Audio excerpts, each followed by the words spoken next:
Bonjour et bienvenue sur votre chaîne Brico by Bachir gars yi tey nag on a fait une visite exceptionnelle fii ci usine Someta Someta nag pour ñu ko xamul c'est un fabrique de métallurgie defar lépp lu jëm ci fer à béton yi ngeen utiliser ci seen kër yi ci seen fondation yi seen dal yi voilà tey nag on a fait une visite guidée ba nga xam ni wan nañu processus su fabrication wu fer à béton du début jusqu'à la fin.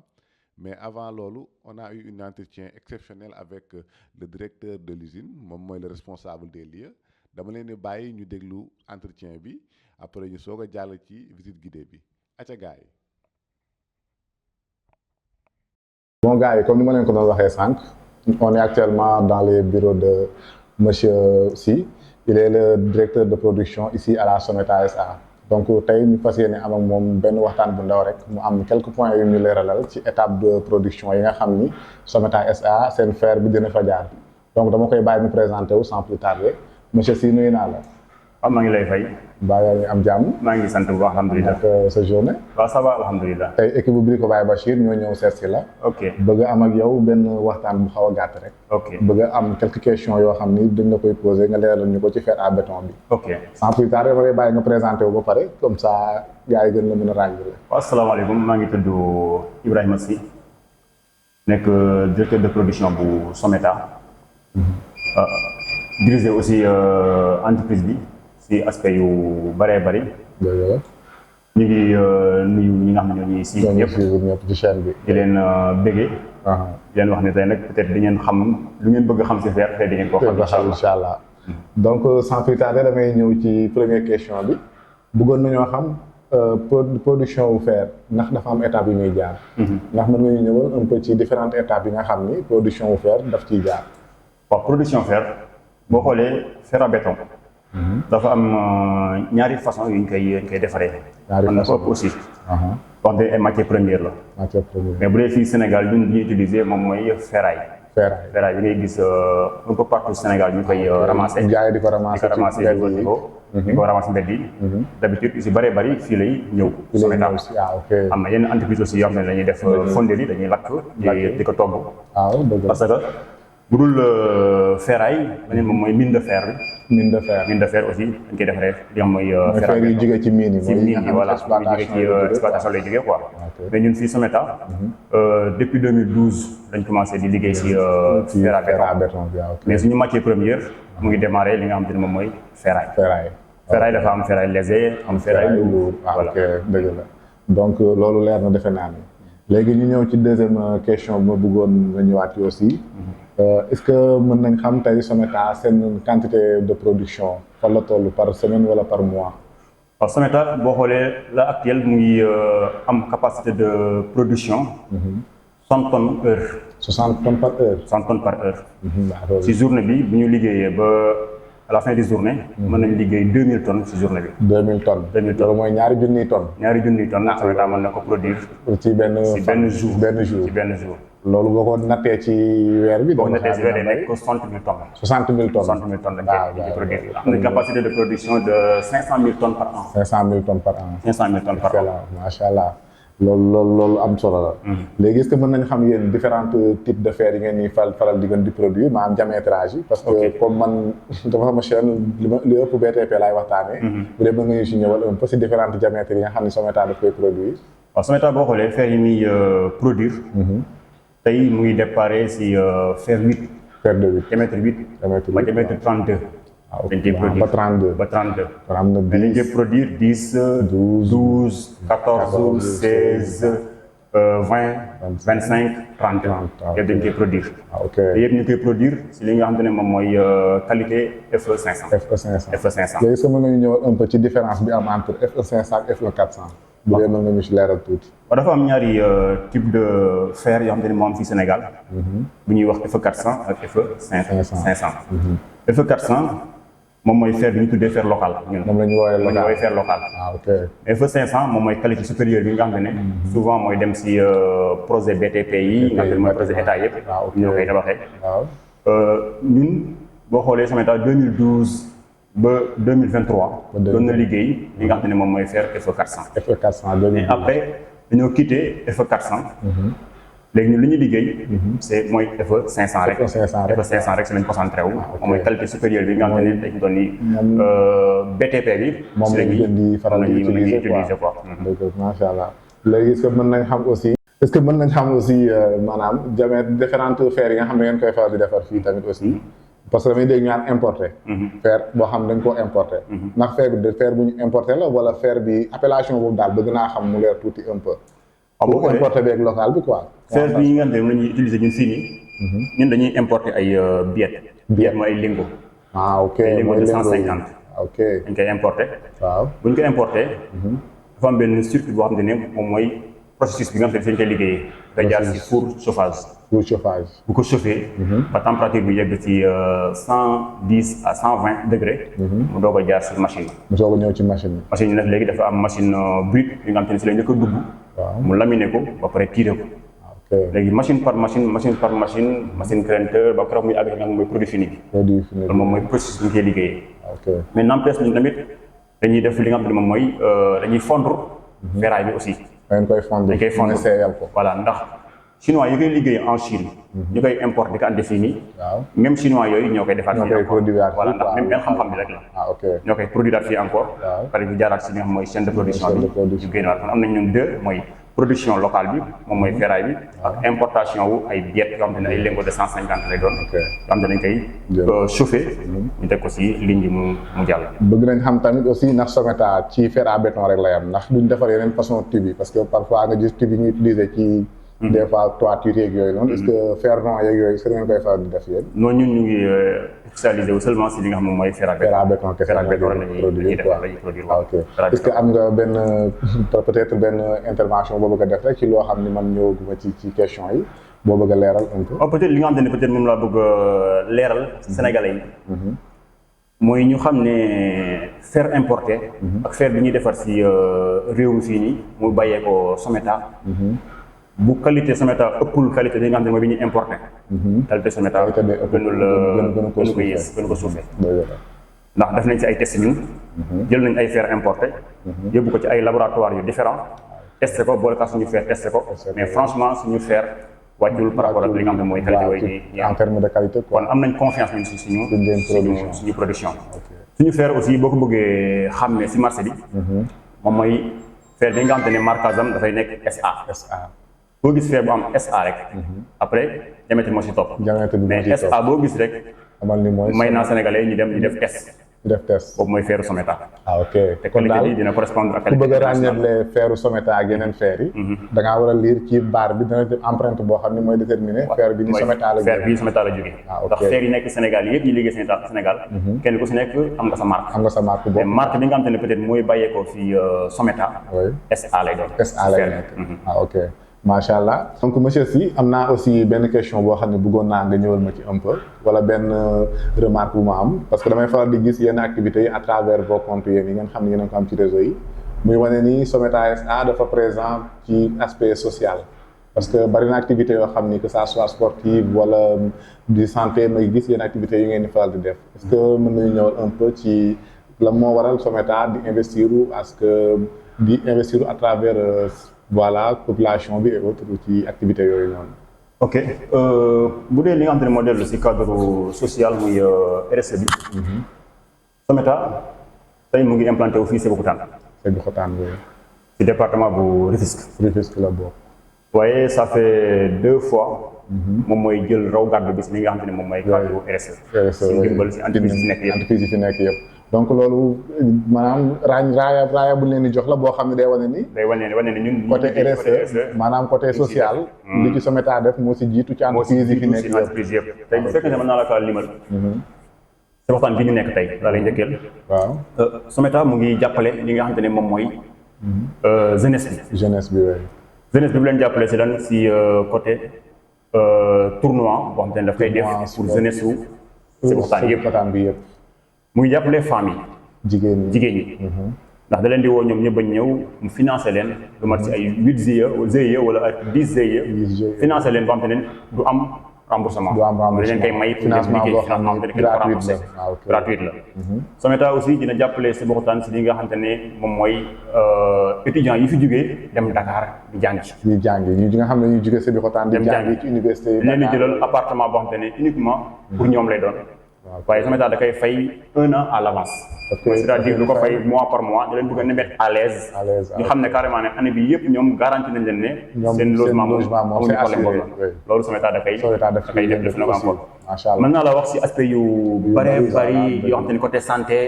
chaque année dañuy def benn journée boo xam ne journée de consultation gratuite la. collaborer ak la mairie de Sébikotane nga xam te ne tey fi mu toll nii li ñuy wax waa Sébikotane kaay la ngeen faju si li nga xamante ne moom mooy SOMETA ak ñi mu collaborer si wàllu santé te du ngeen fay dara. macha allah.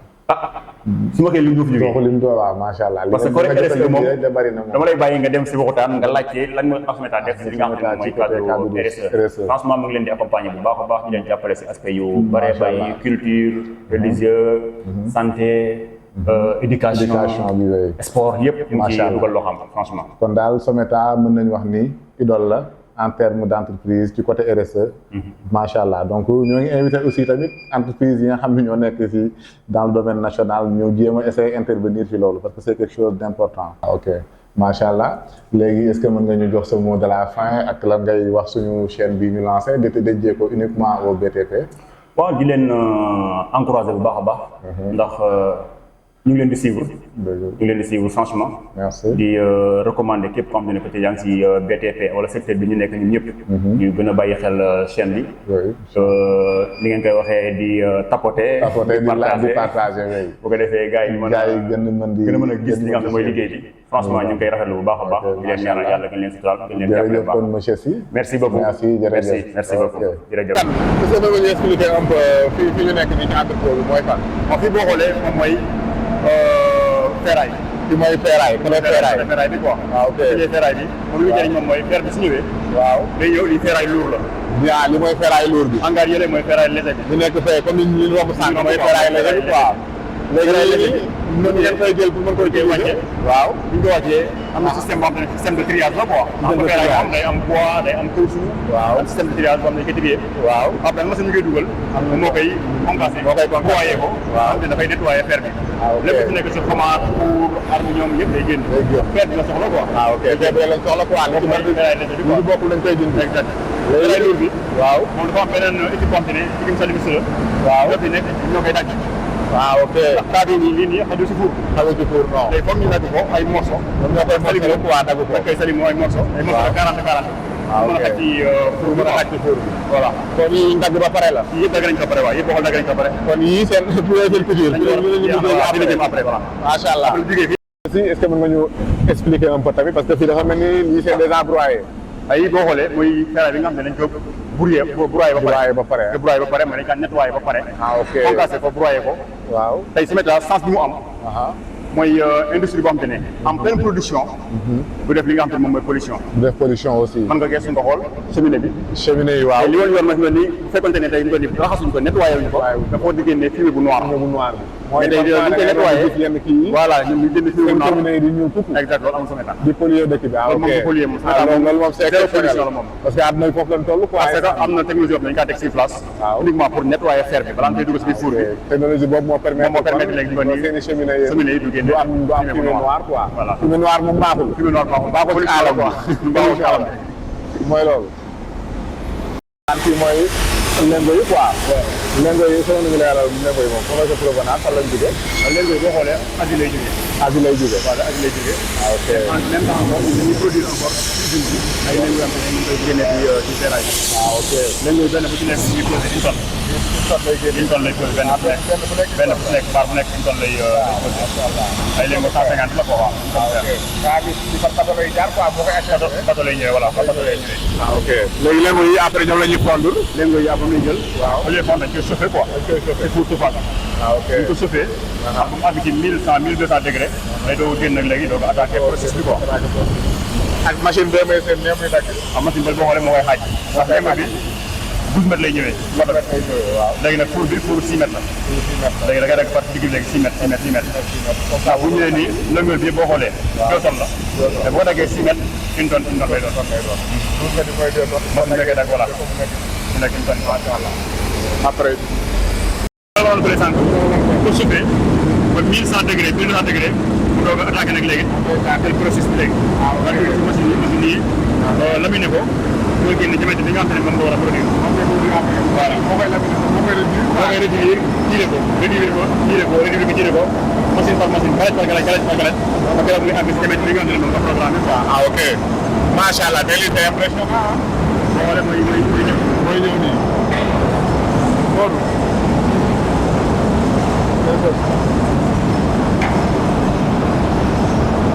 fii ngi ci 1100 degré. 1100 degré la nekk ay temps bi. ok. léegi day dugg bu duggee moom mu laminé ko. wàññi li nga xam ne moom mooy diamètre bi ndax diamètre 150 la jox ko beneen keneen mu wàññi diamètre bi mu tiré ko encore jox beneen mu wàññi diamètre bi tiré ko ba keroog muy étape par étape muy génn. macha allah. léegi am na benn étape. monsieur Kane waaw. fi mu nekk nii mooy salle de commande. salle de commande ak salle de contrôle. waaw salle de contrôle. tey boo xoolee machine yi daw fii yëpp si ligne bi yëpp. fii lañ koy démarrer. fii lañ koy fayee quoi. moom mooy def contrôle mooy centre de commande voilà. fii lañ koy taalee fii lañ koy fayee fii lañ koy contrôler ndax li ngay gis ni yëpp si ay écran. atelier par atelier la. atelier par atelier. ndax fer bi voilà. fi muy déparé ba fi muy finwee. fii lañ koy contrôler quoi. donc mooy salle de contrôle. mooy salle de contrôle bay. excellent. ok. waaw boo xoolee fer bi ñu romb sànq fi lay génnee. bu génnee automatiquement dafay attaqué laminoir bride bi. laminoir bride bi mooy machine bi romb. mooy machine bi romb léegi nii. boo xoolee fer bi mu ngi nii da koy attaqué. boo attaqué lamine bi mu pressé tiré ko. voilà. actuel ni une tonne moo nekk nii. une tonne moo nekk nii daw. laa fi mu toll boo xoolee 2 tonnes ñu ngi daw si benn machine. ndax ñaari ligne yëpp ñu ngi daw. waaw ok. bu paree foofu laminoir intermédiaire bi dem si laminoir grinteur mooy bride. intermédiaire bi. dem si laminoir grinteur bi. grinteur bi c'est-à-dire moom mooy diamètre bi nga war a daw ak bii def rainure bi. mooy rayures yi ci am. voilà ici am voilà. ok bu paree foofu dafay dem pour le fini ko. pour le fini moo nekk nii. waaw fii lay nekkee mooy fii lay nekkee fer barre de fer bi nga xam ne moom mooy fer bi ñuy wax fer à béton. là actuel lingot la. mais nii bu agsee fii nii. fer à béton la ak diamètre bi mu war a génne quoi. macha allah. léegi nii moom mooy salle de contrôle de qualité. salle de contrôle qualité. ndax wax naa la capacité bi may liggéey mais li may liggéey aussi war na ànd ak qualité. war na ànd ak qualité oui. boo xoolee salle bi dañuy contrôler tout ce qui est qualité. qualité fer bi quoi. qualité fer bi même am nañu laboratoire boo xam ne moom mooy contrôler. après bu nekkee fer. bu nekkee fer ba pare moment bi ñuy produire. waaw. pour nga génnee qualité. salle bi la ñuy contrôler. salle bi la ñuy contrôler qualité bi. maanaam duñu xaar ba mu génn ba pare. bu génn ba pare ñu doog a vérifier. ñu koy vérifier am fii dawee ni ñuy produire. di ngay produire voilà si ngay defee qualité. ah ok macha allah. donc gars yi gis ngeen ni faire processus bu gudd la ah affaire yi gudd na te mooy loolu te fii franchement qualité am na fi ku gis li fi am tableau yi moom it. tableau yi indiqué affaire yi mooy indiqué tout ce qui est machine. boo xamante ne dañu doon dafa am température boo war a jël. dafa am température bi mu war a am. muy machine moteur bi di départ bi. muy li nga xamante ne moom mooy machine bi nga xamante ne moom mooy def meule bi. meule bi waaw ok. ndox mi nga xamante ne moom moo koy refroidir. moo koy seet encore waaw. machine bi boo départ aussi. am na li nga xam ne réducteur. réducteur bi encore benn ku si nekk dafay def huile. dafay am huile ci biir. léegi huile boobu nag léegi dafay tàng. waaw. léegi nag moteur bi dafay tàng. ndox mi refroidi dafay tàng. léegi nag tàng yi nag léegi seen température à chaque fois. moom à chaque fois muy affiché fii ci écran bi. comme ça ñu mën a xam ndax lépp mi ngi normal ou pas. sànq maa ngi la wax fële ne la buy génn dafa war a nekk li nga xam ne moom mooy 1200. 1200 1154 1154. voilà donc bii dese na dina gën a yàgg ci kanam. dafay nekk ci kanam voilà. oui en ce moment. affaire bi ñëw boo xoolee dagg nañ ko. dimension 12. compté nañ ko. am nañ li nga xam ne moom mooy nombre normal bi. mais dafa war a dem ci mooy système de emballage bi. mais emballage bi c'est emballage automatique. ok mais bu yegsee machine bi automatiquement dafay ngay emballé bu doog a dem stockage. après quoi. après voilà kon machine yi ñooy emballé affaire yi. ñoo emballé quoi waaw ñoo koy takk.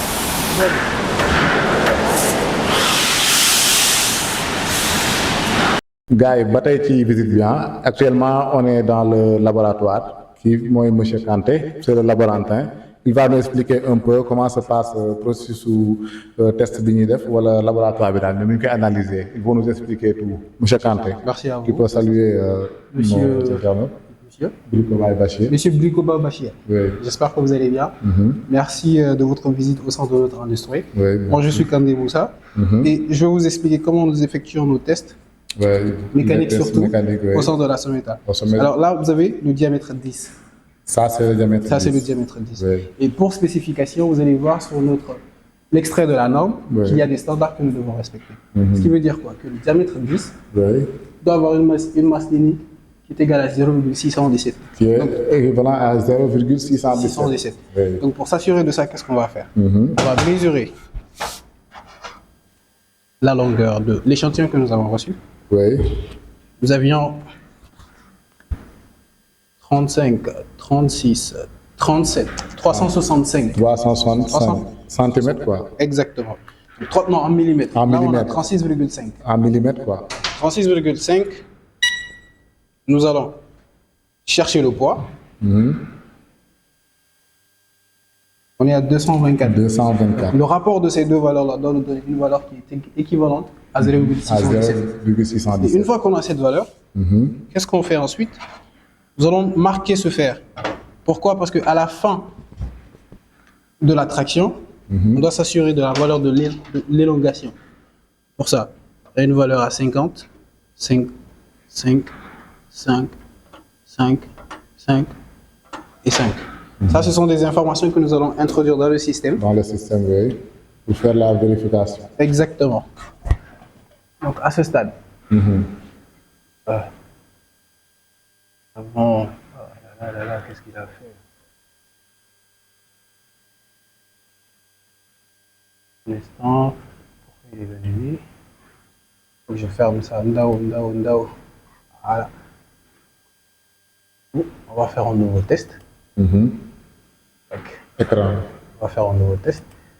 Et sur ce test, on va s'assurer que la machine elle est bien configurée. Donc, là, vous allez voir les informations. Tout est initialement 0. Donc tu remets tout à 0. Je remets tout à 0. Il y a un truc. Parce que la machine elle est éteinte. La machine est éteinte. Maintenant que tout est initialisé, on a allumé la machine. On va revoir. Et si vous regardez là-bas, tu vas voir que la barre elle est en train de descendre. La barre est en train de descendre. Exactement, voilà. La barre qui est à l'intérieur. Non, pas la barre. Tu parles de celle-ci. Elle est en train de descendre. Je vois. Et ce qu'on va faire, c'est réinitialiser totalement. Vu que c'est un nouveau test qu'on est en train de faire. On va tout réinitialiser. Parfait. Vous allez voir que les valeurs sont en train de descendre. Le displacement est en train de descendre. Une fois que ça atteint 0, on initialise. C'est parfait.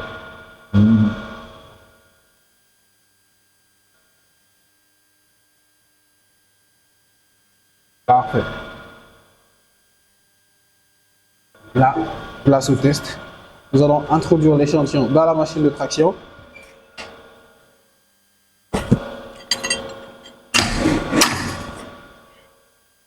Là, l'échantillon a été placé dans la machine de traction. La prochaine étape, c'est de lancer le test. Sur la machine, vous voyez déjà le graphique, qui est en train d'apparaître. Tout à fait. Là, on va attendre d'avoir ensuite les informations qui vont nous donner les spécifications par rapport à l'échantillon que nous avons introduit à l'intérieur. Et c'est par rapport à ça qu'on saura. Exactement. Et c'est par rapport à ces informations qu'on saura si réellement le fer il est conforme. D'accord. C'est un peu trop technique pour moi.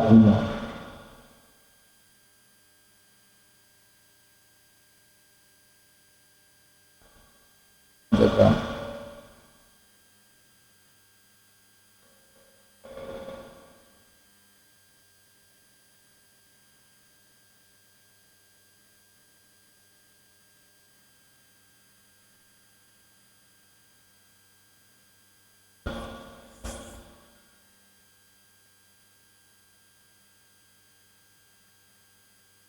Combien de temps pour faire une test? Pour faire un test, ça prend au maximum 2,3 minutes. 2-3 minutes, ok. Maximum 5 minutes. Donc Quand je dis 3 minutes, c'est depuis la récupération de l'échantillon. Mais dans la machine, ça te prend 1 à 1,5. 1,5 minutes. Donc 1 minute 30 secondes. 30 secondes. Ok.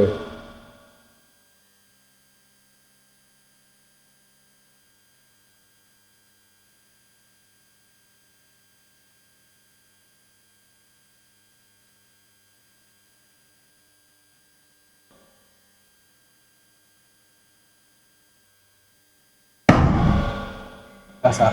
Ça, C'est en train de chuter. C'est en train de chuter.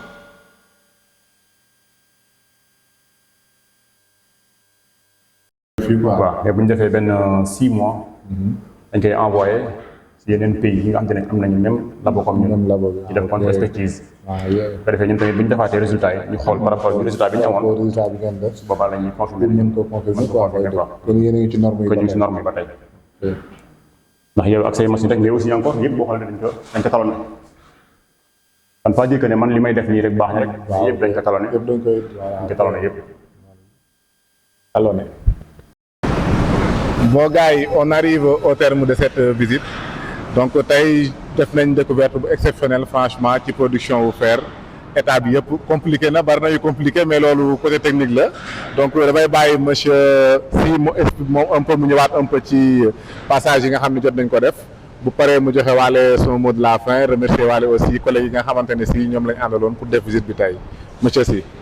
waaw fu mu doon nii am mbégte lool ci seen teewaay fii nii franchement di wax ñi nga xam ne peut-être ñoom ñoo ñuy suivre que ne li ñu gis nii moom mooy processus bi nga xam ne moom la ñuy liggéeyee fer à béton. am na benn partie bu ngeen visité wul parce que four yi dawul heure bi nii. mais prochaine fois incha allah. dinañ leen gën a wan li nga xam ne moom mooy ferraille bi fi ñu koy fondre. ba mu nekk lingot li nga xam ne moom la ñuy produire. mais li ngeen gis si ligne bi yëpp noonu la ñuy defaree fer à béton fii ci Someta. di leen wax ne peut-être nag képp koo xam ne bëgg nañoo visiter Someta fermé wu ay portam ndax xam-xam dañ koy échanger ñëpp incha allah kon ñi nga xam ne ñoo ko bëgg a yittewoo bu ko defee bu ñu ñëwee dañ leen wan li nga xam ne nga xagee fer ba ñu xam fer à béton ne nii lañ koy produire. Someta moom transparence lay dox aussi. voilà Someta aussi transparence lay dox. nëbbuwul làquwul lépp daal mu ngi nii. voilà est-ce que léegi ban moo ngay def pour sa collègue yi ñu àndaloon tey ci visite bi nga xam ne waaw di leen encouragé ndax ñoom ñu neex a liggéeyandoo lañ franchement ndax boo xoolee liggéey bu ñu koy wax entreprise équipe la.